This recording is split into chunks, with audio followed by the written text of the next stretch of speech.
ఏంటండి? ఏంటి మా పుట్టింటి వాళ్ళు చేసింది ఏంటి? మీలాగా మా పుట్టింటి వాళ్ళు గతి లేని వాళ్ళు ఏమీ కాదు. ఎన్నాళ్ళు మన సంసారం ఏనాడైనా ఒక్క మాట నన్ను మాట్లాడించారా? నవ్వుతూ మాట్లాడారా? మనసారా పలకరించారా? ఏదో కట్టుకున్న పాపానికి 2 పూట్ల ఇంత మొత్తం పాడేస్తూ పని మనిషిని చూసినట్టు చూస్తున్నారు. అంతే కదా? అంతకన్నా ఏం చేస్తారు మీరు? ఆ? ఆ? ఇక నా వల్ల కాదు ఈ చాకరీలు చేయటం. మీరు మీ నాన్నగారు హాయిగా ఉండండి.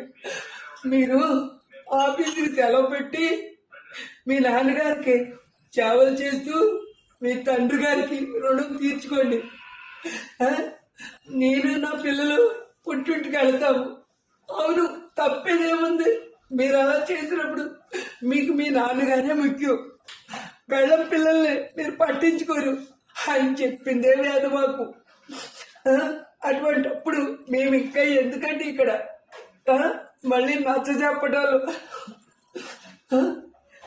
ఏనాడు కూడా బాధ్యత లేకుండా ప్రవర్తించండి. సరే ఉండండి.